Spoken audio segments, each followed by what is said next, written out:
Meus irmãos, a paz do Senhor Jesus, que bom estarmos aqui nessa terça-feira. Pode se assentar.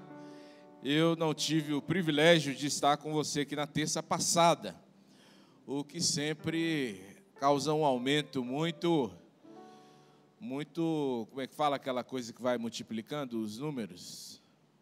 Exponencial, na minha saudade e na falta que faz não estar aqui nessa terça-feira, que é o dia que nós dedicamos a estudar a palavra de Deus, extrair dela princípios simples e poderosamente práticos para conduzir nossa vida, tomar nossas decisões, compreender a vontade do Senhor e desenvolver nossos chamados dentro da direção de Deus. Bem, nós estamos aos domingos com a série Fé Vitoriosa. Tem alguém que está participando aqui dos cursos de domingo?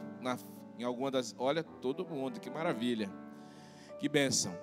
Domingo que vem, nós estaremos novamente em todas as nossas igrejas, estudando sobre a fé que refrigera a minha alma. Essa é uma mensagem poderosa e independente da igreja, do bairro onde você congrega, essa mensagem estará sendo ministrada sobre você lá e você não pode perder. Para hoje, a palavra que temos está no livro de Gênesis, capítulo 4. E é aí que eu queria que você abrisse a sua Bíblia.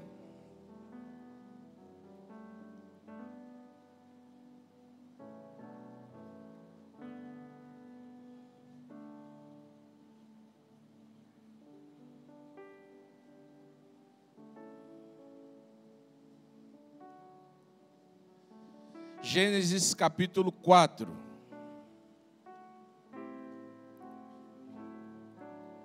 E nós vamos ler até o versículo 15.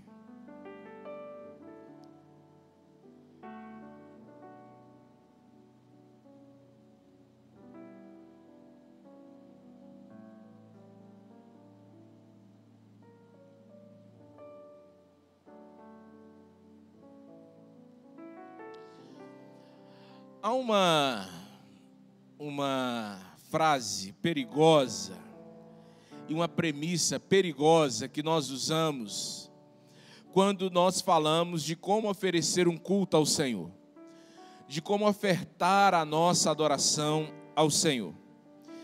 E aí, geralmente, a gente ouve assim: olha, você não pode julgar a forma dessa pessoa adorar a Deus, porque cada um adora de acordo com o seu próprio coração. Não é assim que a gente ouve?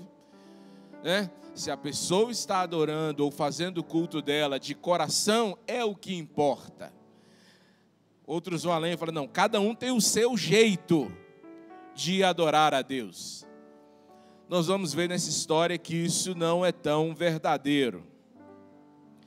Deus tem um jeito em que Ele escolheu para ser adorado. E Deus rejeita qualquer altar, qualquer sacrifício, qualquer adoração que não se enquadre nos princípios que Ele escolheu para receber essa adoração. Vamos ler então Gênesis capítulo 4, enquanto lemos, você pode acompanhar na sua Bíblia, enquanto lemos também, o Igor vai aumentar um pouquinho o retorno para nós. E você acompanha aí. Adão teve relações com Eva, sua mulher, que engravidou. Quando deu à luz, ela disse: com a ajuda do Senhor, tive um filho. A palavra tive um filho tem um sentido aí de frutifiquei ou adquiri um resultado. Provavelmente você vai ver que se a sua Bíblia tem notas de rodapé, tem uma letrinha bem em cima dessa palavra e ela vai te remeter a uma palavra lá no rodapé da sua Bíblia. E ela diz: com a ajuda do Senhor, frutifiquei um filho. Tempos depois, deu à luz o irmão de Caim e o chamou de Abel. Quando os meninos cresceram, Abel se tornou pastor de ovelhas e Caim cultivava o solo. No tempo da colheita, Caim apresentou parte da sua produção como oferta ao Senhor. Abel, por sua vez, ofertou as melhores porções dos cordeiros dentre as primeiras crias de seu rebanho. O Senhor aceitou Abel e sua oferta, mas não aceitou Caim e sua oferta. Caim se enfureceu e ficou transtornado. O Senhor perguntou a Caim: por que você está tão furioso? Por que está tão transtornado? Se você fizer o que é certo, será aceito. Mas se não fizer, tome cuidado. O pecado está à porta, à sua espera, e deseja controlá-lo. Mas é você quem deve dominá-lo. Caim sugeriu ao seu irmão: vamos ao campo. Enquanto estavam lá, Caim atacou Abel, seu irmão, e o matou. Então o Senhor perguntou a Caim: onde está seu irmão? Onde está Abel? Não sei, respondeu Caim.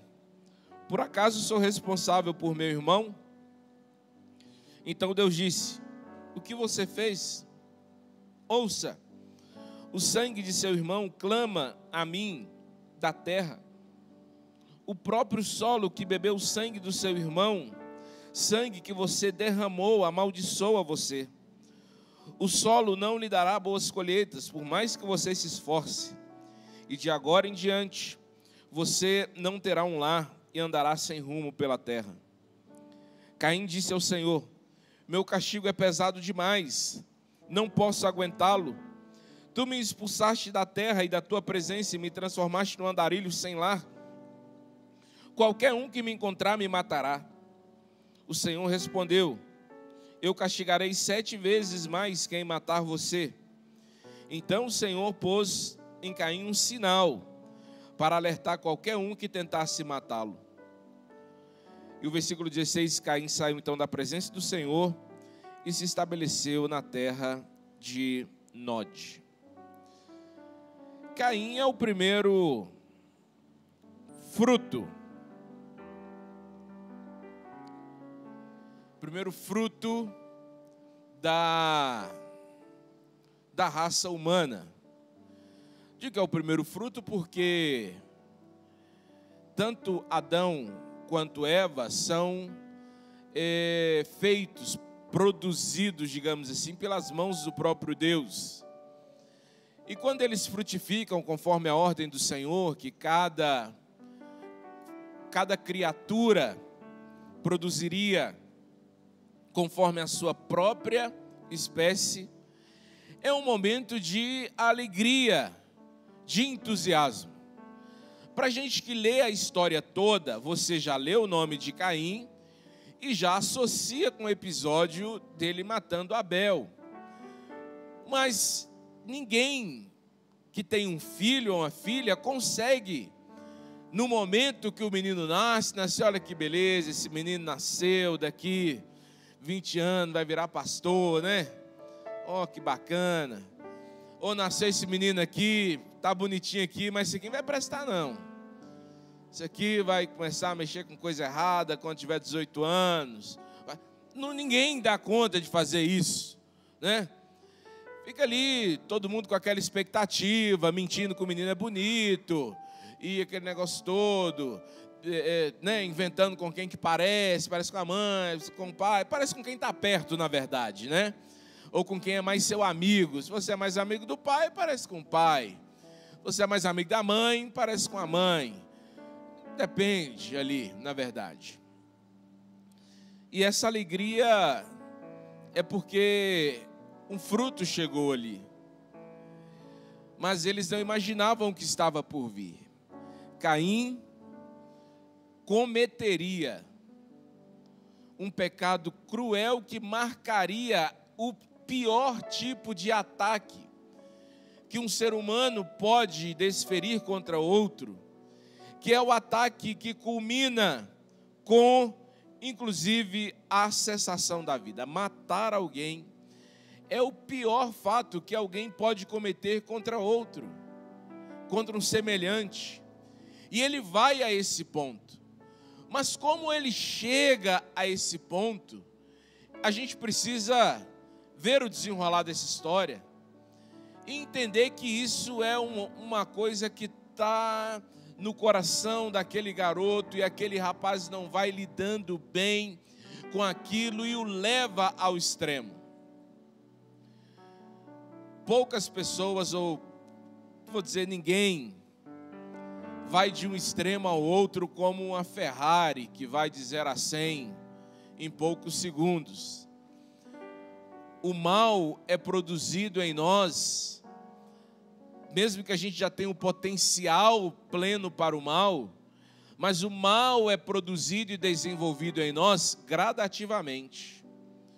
Preste atenção, por exemplo, em Judas. Judas não começa ladrão.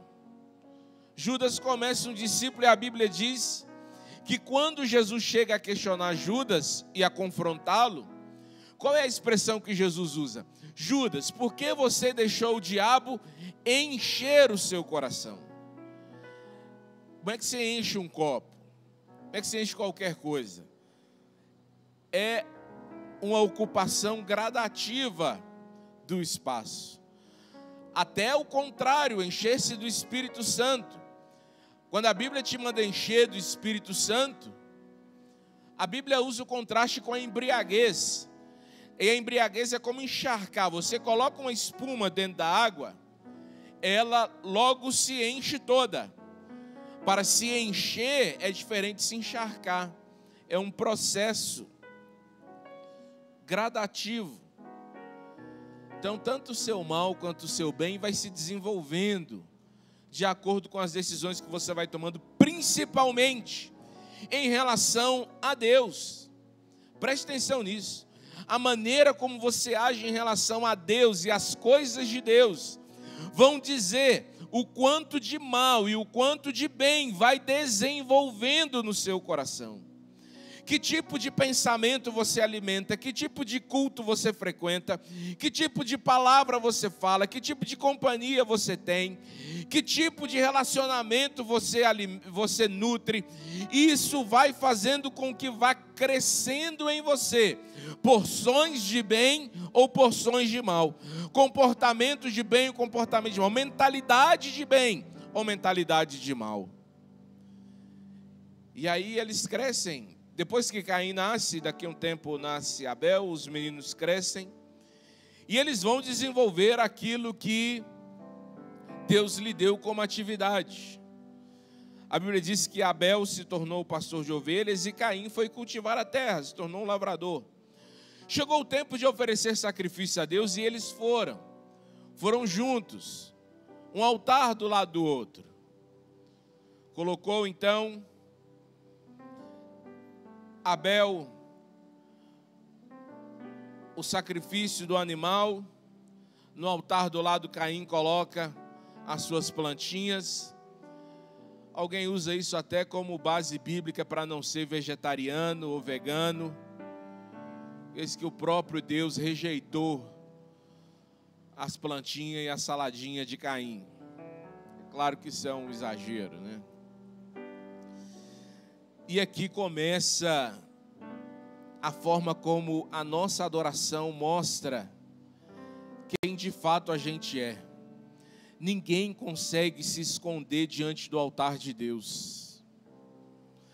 A adoração revela exatamente quem nós somos. O que está dentro do nosso coração não consegue ficar oculto diante do altar da adoração a Deus. E a adoração a Deus é algo que acontece com todos são, de alguma maneira, impelidos a estar diante do Senhor o adorando. Vou te dar 2 exemplos de como isso acontece.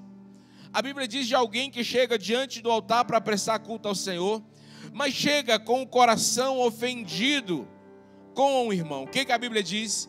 Deixa diante do altar a sua oferta, vá reconciliar com o seu irmão ofendido, e depois volta para sacrificar, para ofertar culto ao Senhor. Ele está dizendo que diante do altar da adoração, o meu coração é exposto a Deus. E ele não pode estar rompido com o meu irmão, sob pena de estar rompido com Deus. Segundo exemplo, a viúva que chega diante do altar para depositar a sua oferta, e a Bíblia diz que Jesus está observando como as pessoas se apresentam para adorá-lo com as ofertas naquela ocasião. E Jesus então faz uma leitura do que estava no coração dos ricos e do que estava no coração daquela viúva. Seu coração é exposto diante de Deus, quando você está diante do altar da adoração. É por isso que a gente não consegue, é por isso que a gente tenta fugir de Deus.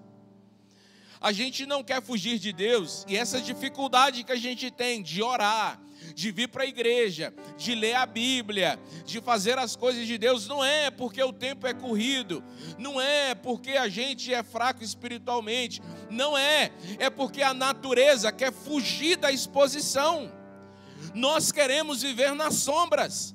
A primeira coisa que Adão e Eva fazem quando pecam é correr para as sombras, esconder debaixo das árvores, para ouvir a voz de Deus de longe, e achar que dá para viver uma vida de conexão e de adoração com Deus de longe, respondendo a Deus de longe, com medo de Deus, porque a gente sabe que diante de Deus a gente vai ser exposto à nossa nudez espiritual, emocional, psicológica, toda ela é exposta quando nós estamos diante de Deus.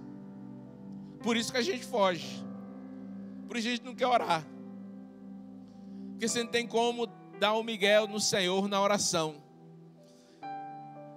Aí você vem conversar com o pastor, você fala: não, pastor, meu problema todo, sabe? Eu sou uma pessoa, meu coração é muito bom, mas meu problema é irmão fulano. Você fala isso comigo, eu fico morrendo de dó de você, com vontade de expulsar o irmão fulano, para deixar um santo como você na igreja.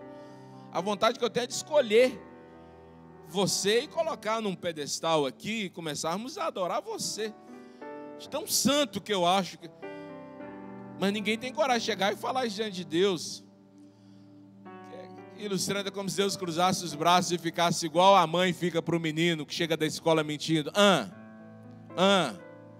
E aí?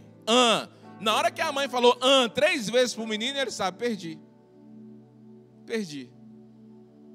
E é isso que Deus faz aqui.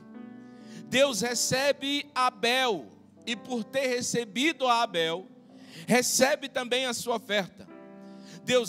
Deus rejeita a Caim, e por ter rejeitado a Caim, rejeita também as suas ofertas.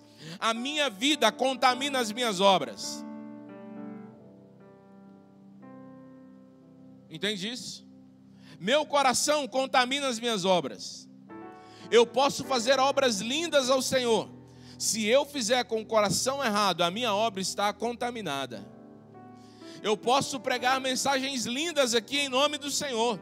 Se eu pregar com o coração errado, minha pregação está contaminada. Meu coração contamina as minhas obras. Mas Deus é tão misericordioso. Vamos focar agora em 2 comportamentos aqui. Vamos focar no comportamento de Deus e no comportamento de Caim. Como é que Deus começa a tratar a situação? Quando Caim percebe que é rejeitado por Deus, Caim se sente furioso. A Bíblia diz que ele ficou transtornado e ficou furioso, porque o culto que ele oferece a Deus não é um culto para ser aceito, tem que construir essa frase direito. O culto que ele oferece a Deus não é para que o culto seja recebido por Deus, mas ele quer ter a sua vida, a sua conduta aprovada por Deus, e provavelmente pelos que estão ao redor, e ele faz o seu culto olhando para o altar do lado. O altar do lado é um problema. O altar do lado prejudica a gente, porque a gente começa a medir nosso relacionamento com Deus pelo que está acontecendo no altar do lado. Caim não pensa: o que há de errado comigo? O que eu devo consertar? A pergunta dele é: por que recebeu o dele e não recebeu o meu? O coração dele se aplica à comparação de maneira tal que ele consegue se irar com Deus, ele fica transtornado com Deus. E essa ira se manifesta, olha aqui, gente, Deixa eu deixar um princípio aqui para você. O meu relacionamento com Deus, o meu relacionamento com os irmãos, denunciam qual é o tipo do meu relacionamento com Deus. Gente que tem dificuldade com Deus, tem dificuldade com gente também. Eu quero ser aquelas pessoas muito raivosas, muito isoladas, muito defensivas. Elas têm um relacionamento complicado com Deus e não vão conseguir resolver esses relacionamentos aqui se não resolverem esse relacionamento com Deus. Pessoas que desconfiam muito de todo mundo é porque também não confiam em Deus. E ela reflete no relacionamento com os irmãos aquilo que ela tem de verdade no relacionamento com Deus.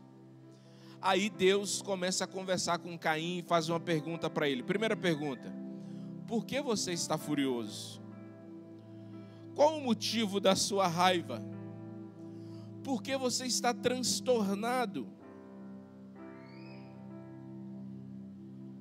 Ele pede que se observe. Faça uma avaliação de você. Meça o seu culto. Não faça o seu culto pelo altar do lado. Faça o seu culto pelo que o trono de Deus olha para o seu altar. Deus não aceita o culto referenciado em outro altar. O culto tem que ser referenciado no trono. O culto não deve ser referenciado em outro altar. O culto tem que ser referenciado no trono. O padrão é alto. O padrão é muito alto. Já percebeu quantas vezes você... Vou dar exemplo simples. Quantas vezes você deixou de levantar a mão e assim, quase que como um lavar de alma, falar um aleluia, só porque você ficou olhando para alguém que estava do lado? Assim, fulano não está levando essa pregação muito a sério, eu também não vou levar não. Já viu como isso acontece muito? O contrário também. Está todo mundo normal. Um irmão pegou e começou a dar um glória mais alto, todo mundo começou a dar um glória mais alto também. Tipo assim, não vou ficar para trás aqui também não. Vou plantar meu glória nesse aleluia aqui também. Fazendo o culto pelo altar do lado. Você sabe que tem que servir a Deus com a tarefa no reino dele, que ele te deu. Sabe o que você faz? Ao invés de levantar, arrumar a sua Bíblia, a sua roupa e ir fazer o que Deus chamou para fazer, você começa a ligar para os outros, mandar áudio para o irmão. Fulano, você vai? Porque eu estou aqui pensando se eu vou, se você não for também eu não vou não. É culto de Caim, olhando para o altar do lado, sabe? Olha, isso era até uma coisa bacana, mas eu vou ver primeiro se o pessoal vai aderir. O pastor até chamou lá na igreja e me deu essa, mas eu vou ver se o pessoal aderir, eu vou, senão eu não vou. Culto de Caim, apresentado a Deus, olhando para o altar do lado. Olhando para o altar do lado, motivado por alguém, por uma circunstância ao lado, também desmotivado por uma circunstância, por alguém. Sente o nível de paixão, de entrega, o nível de dedicação, de amor pelo que faz. É só quando alguém faz. Não estou desprezando aqui o poder da motivação coletiva, do culto coletivo. Isso é extremamente importante. Tem gente que precisa do empurrão para começar a orar. Ele não consegue orar sozinho. Alguém tem que orar com ele 3 meses até ele pegar no tranco. Ele não sabe jejuar, alguém tem que jejuar com ele, ensinar ele a jejuar. Normal. Mas você precisa aprender a fazer o seu altar a Deus de acordo com o que Deus quer. Colocar o seu coração e não se irritar e não se transtornar quando o Senhor apontar o dedo para você e dizer: o seu culto, a sua adoração não está agradando a mim. Ninguém gosta de reprovação, ninguém gosta de rejeição, mas um dos sinais mais claros de amadurecimento, inclusive de amadurecimento espiritual, é como a gente lida com reprovação e com rejeição. Qual é um dos segredos poderosos de Jesus? Jesus não tem problemas com rejeição. Jesus é rejeitado em sua terra. Jesus é rejeitado pelos parentes próximos. Jesus é rejeitado pelas autoridades. Jesus sabe que tipo de altar ele tem que apresentar a Deus. E ele sabe que aquele altar termina com a sua própria vida sendo queimada como sacrifício. Ele entrega a Deus sem olhar para o altar do lado. Ele podia estar na cruz, que era o altar onde Deus está sacrificando o Cordeiro pelo mundo, e olhar para o altar do lado e falar: poxa, mas o Cordeiro Santo ser sacrificado ao lado de um altar pecador como esse aqui? Não, ele não está oferecendo um culto a Deus olhando para o altar do lado. A referência dele é o trono. A referência dele é o que agrada ao trono. O que agrada o coração do adorador verdadeiro é aquilo que agrada o trono de Deus. É aquilo que é aprovado no trono de Deus e que recebe a aprovação aqui no altar.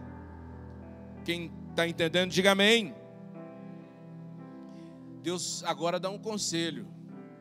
Deus diz: se você fizer o que é certo, você vai ser aceito. Mas se não fizer, tome cuidado, o pecado está à porta. A sua espera e deseja controlar você. Essa expressão, o pecado jaz à porta, ela é escrita como uma expressão mais ou menos assim: o demônio do pecado está à porta, ou há um demônio à porta, como uma expressão, uma ilustração dizendo: há um demônio à sua porta. E cabe a você tomar cuidado, porque ele quer controlar você. Eis aí o problema de deixar a porta do coração aberta para certos demônios.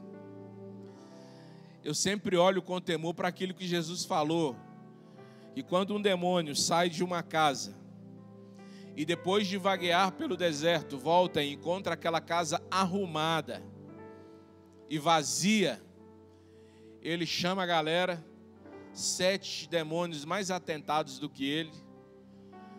Mais atentado é uma tradução minha. A Bíblia diz 7 demônios piores do que ele. E então invadem aquela casa. Se o raciocínio não for terminativo, aqueles 7 saem e voltam, e cada um traz mais 7, então agora são 49. Aqueles 49 saem, se cada um dos 49 traz mais 7, eu já não sei mais fazer a conta, que eu só ensaiei a conta de 7 vezes 7. É 49 mesmo? É isso aí. Ela fica rindo de mim. O domínio do lado de dentro da porta, para não deixar com que o demônio à porta me domine. Olha, eu vou dizer uma coisa para você aqui. O que Deus está dizendo para Caim é mais ou menos assim: Caim, você desde que nasceu num ambiente em que o pecado está no mundo e você terá uma guerra constante. O relacionamento de você com o inferno é constante e a briga é por domínio. O que Deus diz? Ele quer dominar você. Qual é o instrumento do demônio à porta para controlar Caim, para controlar a Eva e para controlar toda a humanidade? O desejo. O desejo. O desejo é uma bênção de Deus, a vontade é uma bênção de Deus. Mas o demônio à porta quer transformar aquele desejo ou na intensidade, ou na direção, ou no propósito. Grave isso aí para você me lembrar se eu esquecer. Ou na intensidade, ou na direção, ou no propósito. Deixa eu tentar te explicar isso. O Tiago fala isso, que todos nós somos tentados na nossa concupiscência. O que é isso? Nós somos tentados na nossa vontade descontrolada, no desejo fora de domínio. Quando a serpente tenta Eva, quando o diabo tenta Eva através da serpente, o que ele provoca nela? Um desejo. Qual é agora o que está acontecendo aqui? Há um desejo fora de controle. E todos os pecados que nós praticamos de lá para cá, eles têm origem num desejo, numa vontade, ou que está na intensidade errada, ou que está na direção errada, ou que está no propósito errado. Isso é importantíssimo para você, para te ajudar a vencer suas batalhas espirituais. Vou te dar um exemplo, ou talvez um para cada. O desejo por dinheiro é um pecado? É um pecado? Evidente que não. Evidente que não. Agora, quando esse desejo é colocado na intensidade errada, ou na direção errada, ou no propósito errado, o que ele se torna? Ganância, usura, corrupção, como é que fala? Depreciação do semelhante. Porque não é o desejo em si que é mal. O desejo em si é neutro. É a maneira como eu reajo a esse princípio, ou como eu lido com esse princípio, que o torna santo ou pecaminoso. O desejo sexual é pecado ou não? Não. Mas se ele for utilizado na intensidade errada, na direção errada, ou com o propósito errado, ele se transforma numa compulsão, ele se transforma num adultério, ele se transforma numa sexualidade depravada ou distorcida, praticada de maneira desviada. Por quê? Porque o demônio à porta conseguiu acessar aquele desejo do meu coração e transformá-lo numa arma contra Deus. Não é simplesmente contra mim. A intenção do diabo em fazer-me pecar é me transformar num agente de ofensa a Deus. Eu que antes era a coroa da criação de Deus, a imagem perfeita, a semelhança de Deus, agora me torno numa ferramenta de ofender a Deus através dos meus desejos. Por isso que a recomendação bíblica é sempre: segure a onda com seus desejos. Fuja daqueles que são incontroláveis, como Paulo disse para Timóteo, né? Fuja dos desejos da sua mocidade. A mocidade é uma época impetuosa. E possivelmente Paulo não está falando só dos desejos sexuais. A juventude não é uma época só de desejo sexual. A juventude impõe um desejo por poder, um desejo por apreciação, um desejo por ser amado, um desejo por ser ouvido. Esses desejos são incontroláveis porque eles criam um ídolo, um trono no nosso coração para um ídolo chamado ego. E a palavra de Deus para Caim é a mesma para nós. Tome cuidado, há um demônio à sua porta e ele quer dominar você, ele quer controlar você, mas é você quem tem o poder de dominá-lo. Sabe o que Caim faz? Ignora. Ignora. Porque ele nem reage, ele nem responde. Ignorar conselho é um grande pecado, meu. Principalmente o conselho de Deus. Se há um conselho de Deus, considere-o com muita observação, com muito cuidado, com muita dedicação. Ora, se você está fazendo um negócio financeiro, alguém que opera no mercado financeiro há muito tempo, que tem muito para te dar um conselho, você não vai pelo menos considerar? Você não vai pelo menos perguntar alguma coisa? Se você está começando a criar filhos agora, e alguém que tem já 15 meninos criados, 80 netos, e mais não sei o que, estou falando disso, vocês estão rindo, mas minha avó vai fazer 90 anos, minha avó deve ter quantos netos? Tantos como a areia da praia, certo? Vai te dar um conselho sobre criar filho? Você tem que considerar. Você não vai criar filho, eu não vou criar meus filhos como minha avó criou meus tios, mas eu tenho que considerar o que ela, pelo menos considerar o que ela está falando. Você está aí, crendo nesse menino aí, está com desespero, que eu vi. Apesar que o negócio de criar menino, quem mais tem conselho para dar sobre criar menino é quem não tem menino. Já viu que é assim? Mas isso é outra pregação de outro dia. Agora imagina se você tem a oportunidade de ouvir um conselho de Deus. Nós estávamos conversando hoje com o diretor como a gente fica feliz quando a gente acha alguém com base, com experiência para dar conselho para a gente. A gente vai logo se colocando debaixo da mentoria, dizendo, por favor, me ajuda, me vende experiência. Agora imagine Deus dando um conselho, chegando, olha, eu vou te dar um conselho. Caim está tão obstinado que ele não ouve o conselho de Deus. E agora ele se torna aqui oficialmente um matador. Agora você tem que ligar a imagem desse homicídio tramado à imagem de um culto que ofendeu a Deus. Porque o culto que ofende a Deus, ou que não agrada a Deus, termina na morte dos irmãos. Um altar reprovado por Deus termina com o assassinato dos irmãos. Ambientes moldados por religiosidade obsessiva são ambientes onde as pessoas morrem, se o seu altar for diferente do dela. Olha como isso é sério. Irmãos que são mortos em vários ambientes religiosos do mundo, porque a religiosidade que não agrada a Deus é uma religiosidade homicida de irmãos, que trama contra os irmãos. E pessoas estão diariamente morrendo porque estão de maneira inocente, outras de maneira displicente, se colocando ao lado e debaixo de adoradores, de pregadores, de apresentadores de altares, reprovados por Deus. Como é que é quando você sai de uma igreja?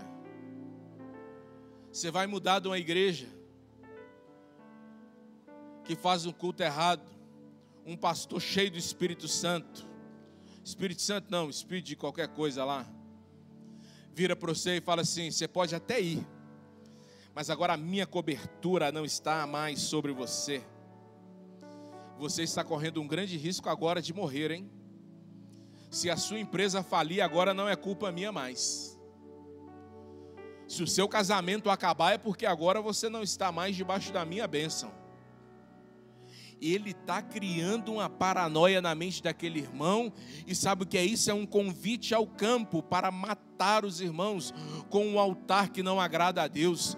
O altar que não agrada a Deus não dialoga com os irmãos, não quer ver sucesso de irmãos. Num lugar onde o altar reprova a Deus, se o irmão começa a pregar melhor do que eu, tem que arrumar alguma coisa para desabonar a conduta dele. Se o irmão começa a sobressair no ministério mais do que eu tenho que dar um jeito de limitar o trabalho dele. O que é isso? Altares reprovados por Deus. Qual é a consequência? Irmãos assassinados traiçoeiramente, com base em mentiras, interpretações bíblicas mentirosas, profecias mentirosas, orações que são feitas ao diabo usando o nome de Deus. São altares de Caim, altares reprovados. E a história é curta. Ele ilude o seu irmão, o ataca e o mata. Qual é o comportamento de Deus? Vem de novo. Gente, Deus é muito paciente. Deus já aguentou o altar reprovado, o transtorno e a pirraça, a birra, a indiferença ao conselho, e agora Deus vem ainda no sentido de restaurar-lhe depois do crime praticado. Deus chega suavemente e pergunta: cadê Abel? O menino é atrevido, A resposta dele: uai, eu sou guarda-costa dele? Eu sei lá onde está ele. Se é filho de Paulo Júnior e Fabiana, provavelmente ganhava um tapa na boca numa hora dessa. Você é mal criado, menino? Como é que você fala com seu pai? Deus continua conversando. O que você fez? Sabe o que Deus está tentando desde o início? Provocar reflexão. Deus quer provocar consciência. Deus quer trazer lucidez. Deus está querendo iluminar aquele coração. Deus está chamando ele para a conversa. Se você falar, se você me ouvir, se você aceitar a solução verbal, não violenta, é melhor para você. Ele não, agora ele é desaforado com Deus. Onde o culto não é aceito por Deus, há um perigo grande em que as pessoas se tornem dissimuladas. O que são as pessoas dissimuladas? É aquela pessoa que pega o mal que fez contra o irmão e apresenta aquele mal como sendo uma defesa. Era como se Caim estivesse dizendo a Deus: olha, eu tinha que matar ele, se eu não matasse. Inclusive isso foi até uma bênção para o senhor, porque aquele menino dá trabalho demais para o senhor na hora que ele crescesse aí. Saul faz isso. Saul, depois de reprovado por Deus, ele joga lança para matar Davi. E na hora que o negócio aperta para ele, não, Davi, eu amo você. Você é ungido, é você quem vai ser rei aqui. Ele fica dissimulando as ações. Ele desobedece ao Senhor e não mata os bois e não queima os despojos. E ele dá um tom espiritual para a desobediência. Quando o profeta chega, ele: não, você está no nível espiritual, Samuel. Você não está entendendo o mistério. Você não está entendendo. Isso aqui é o seguinte: isso aqui é sacrifício para o Senhor. Isso aqui não é para mim, não. Isso aqui não é nada para mim mesmo. Isso aqui é tudo de Deus. Quando põe o nome de Deus, o crente despreparado fica com medo. É por isso que o crente despreparado não sabe combater uma falsa doutrina, não sabe combater uma falsa revelação, não sabe combater uma rebelião no meio da igreja, não sabe combater nada. Por quê? Porque ele é despreparado. O crente cheio do Espírito Santo como Samuel, ele não, ele põe o pé firme e fala assim: você está rejeitado pelo Senhor. A obediência é melhor do que o sacrifício. A linguagem que Deus entende é a linguagem da obediência. Meus queridos, nós, especialmente nós que vivemos nesse ambiente pentecostal, onde a emoção tem muito espaço para fluir, e isso é maravilhoso. A gente tem que ter muito cuidado com isso, para a gente não permitir que alguns Caíns se manifestem entre nós e comecem a dar um tom espiritual dissimulado às suas maldades e comecem a trafegar tranquilamente entre nós,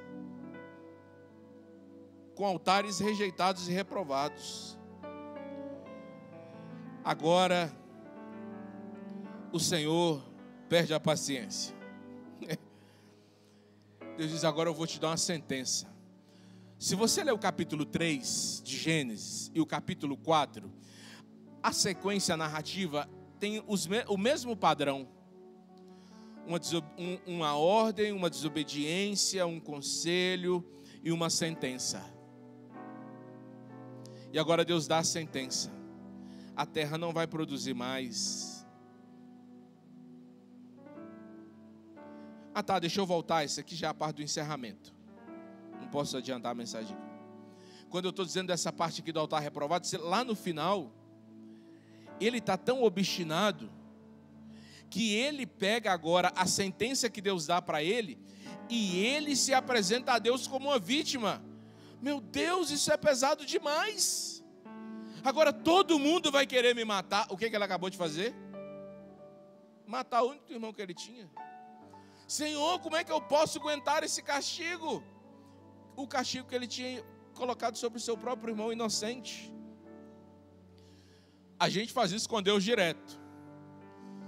Já viu quando a gente ora assim: Senhor, onde foi que eu errei, Senhor? Se eu falo, você quer que eu comece a lista agora? Você tem tempo para ouvir? Mais ou menos assim, né? Se eu não sei, irmão, eu não sei o que está acontecendo, eu não sei o que eu fiz de errado. O pastor me chamou lá, me sem que ver, me deu o maior sabão. Eu estou até agora sem entender o que eu fiz de errado. Claro que sabe. Claro que sabe. Mas a obstinação de Caim diz, não, eu posso xingar todo mundo, mas ninguém pode me xingar. Eu posso ofender todo mundo, mas ninguém pode me ofender. Eu posso fazer o que eu... Mas quando fazem comigo, eu sinto... Porque eu... Entende? É o padrão de Caim. Agora Deus começa a dar a sentença. Sabe qual a lição aqui? É que um culto reprovado por Deus é um pecado. E não há pecado sobre o qual Deus não traga juízo. Não há nenhum pecado sobre o qual Deus não derrama juízo. Deus diz, eu tentei fazer você entender que havia um demônio à porta. Eu tentei levantar o seu semblante. Eu tentei fazer com que todos os estágios da tentação fossem vencidos.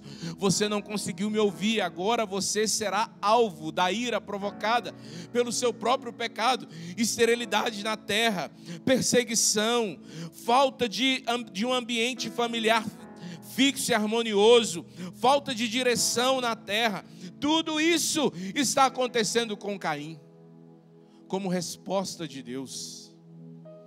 Porque Deus diz, a terra clama o sangue do seu irmão. É por isso que a Bíblia diz que aquele que... Me ajuda com os versículos que eu esqueci, gente. Aquele que é comparado a homicida quando ele... coisa lá o irmão. Quando ele odeia o seu irmão. Todo ódio alimentado contra um irmão faz com que a voz de Abel clame por justiça. Deus vê como homicida quem continua matando seus irmãos. Agora, em toda essa história, o que tem de mais forte aqui não é o culto reprovado por Deus, não é a obstinação, não é a indiferença, não é o vitimismo. Não. O que tem de mais forte aqui é a marca que Deus põe em Caim. Deus diz, eu vou colocar uma marca sobre você. Aquilo que era sinais, agora se torna uma marca. Quais eram os sinais? A advertência de Deus, a voz de Deus, o conselho de Deus. Agora mesmo após a sentença, Deus coloca uma marca. Deus está manifestando aqui através de Caim algo que nós conheceríamos centenas de anos depois, através de Jesus Cristo, e chamaríamos de uma palavra pequenina. Nós chamaríamos hoje isso de graça. Graça. Sabe o que é a graça de Deus? A graça de Deus é a privação que Deus me faz de sua própria ira, como resultado de sua própria misericórdia. O que é a graça de Deus? É a privação que Deus me faz de sua ira, como resultado de sua própria misericórdia. A graça de Deus me aconselha e ela permanece quando eu não ouço o conselho. A graça de Deus me chama a atenção e permanece comigo mesmo quando eu estou obstinado. A graça de Deus não é conivente com o meu erro. A sentença de Deus está sobre mim, mas a graça de Deus vem me privando da ira de Deus, aplicando a misericórdia dele, dizendo, os direitos sobre os seus pecados estão na minha mão e eu resolverei com você. Deus não quis deixar Caim exposto ao julgamento da humanidade.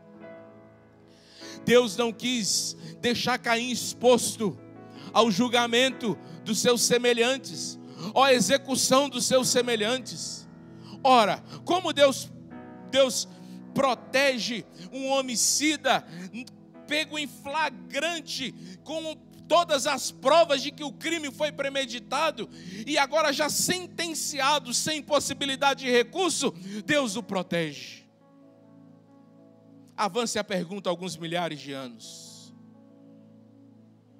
Avance a pergunta alguns milhares de anos. E pergunte como Deus protege, ama, cuida e salva de você e de mim, com todos os pecados que praticamos contra Ele. Pegue a sua vida antes de você conhecer Jesus. Faça uma lista dos pecados que você cometeu contra Deus e contra as pessoas, de todo o mal que você já causou aos seus semelhantes na vida que você levava sem Jesus. E pergunte-se, como Deus pode proteger alguém assim? Pegue os pecados que você cometeu depois que você conheceu a Jesus. Vou te contar uma coisa: a gente comete pecados iguais e piores quando a gente está com Jesus do que antes de a gente conhecer Jesus. Pergunte, como é que Deus pode proteger alguém assim? A resposta é a mesma que Deus disse para Caim: eu vou colocar uma marca em você. E a marca, a gente fica querendo achar o chifre na cabeça do unicórnio, descobrir qual é a marca. Eu já ouvi até que essa marca é que ele era preto, que Deus fez ele ficar preto. Que miséria, gente. Mas de todo tipo de marca já ouviu falar. A única coisa que a gente pode entender é que ele saiu ali da presença de Deus marcado pela graça de Deus, que protege pecadores e que manifesta o cuidado de Deus com a sua criação, que não abandona a criação à mercê de sua própria fraqueza, que não permite que a gente seja consumido pelos nossos próprios erros. E a gente pode falar hoje, assim como Caim disse, eu estou marcado por Deus. A gente pode dizer como Paulo disse, eu trago em meu corpo as marcas de Cristo Jesus e ninguém me incomode por isso. Que marca é essa? É a marca da graça de Deus. Envolvidos por essa graça, protegidos por essa graça, nossos inimigos não podem nos alcançar, ninguém de nossos semelhantes tem poder de juízo sobre nós. Ao contrário, o Deus ofendido é o Deus que pode oferecer perdão. O Deus que tinha direito de vingar é o Deus que agora está oferecendo graça. O Deus que estava irado é agora, por Cristo Jesus, através dele, se reconcilia com seus filhos pecadores e diz, a minha graça agora é o bastante para você. Esse é o resumo da história. Qual é o resumo da história? A nossa humanidade pode nos levar a pecados terríveis. Esses pecados terríveis são primeiramente contra Deus. Terceiro, o nosso coração pecaminoso. O nosso coração pecaminoso, tem que decorar, se não decorar tem que ler. O nosso coração pecaminoso nos leva a oferecer um culto reprovável a Deus. E o culto reprovável a Deus nos faz viver em desacordo com os nossos irmãos. Mas o nosso Deus colocou nos seus filhos pecadores a marca de sua graça, por meio de Cristo Jesus, pelas quais nós estamos agora eternamente reconciliados com Ele. Você pode andar por esse mundo, e Ele não deixou de andar, Deus deixou Ele andar sem terra, e é assim que nós estamos, peregrinando nesse mundo sem casa. Nossa casa não é daqui, nossa família está toda espalhada aqui, nós não temos família aqui. Mas um dia Ele vai encontrar todos os seus filhos marcados em todos os lugares do mundo e vai reuni-los num lugar seguro, onde o pecado não vai nos alcançar mais, onde o culto será perfeito e eterno, onde o padrão não será o altar do irmão do lado, mas será o cântico dos anjos que diante do trono cantam eternamente, santo, santo, santo, e cantam glória, e cantam que o Cordeiro é digno, e cantam que as primeiras coisas se passaram. Estarão todos ali, cheio de marcas sim, cheio de passado sim, mas agora restaurados à família glória, a casa, o jardim será colocado de novo no lugar, a casa será estabelecida de novo no seu lugar, a alma será reconectada com o seu Criador, o Espírito vai ouvir a voz do Santo novamente, e nós estaremos eternamente com o Senhor. Qual é o passaporte? A marca da graça que está sobre nós. Vou ficar de pé para louvar essa graça, para adorá-lo por essa graça. Você estaria expulso da presença dele se não fosse essa graça. Nunca mais se soube de Caim. Foi para a região de Nod, e a gente não sabe como foram os últimos dias dele.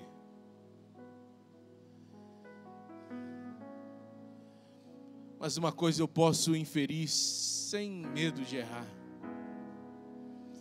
ele ouvia a voz da graça todos os dias na sua mente.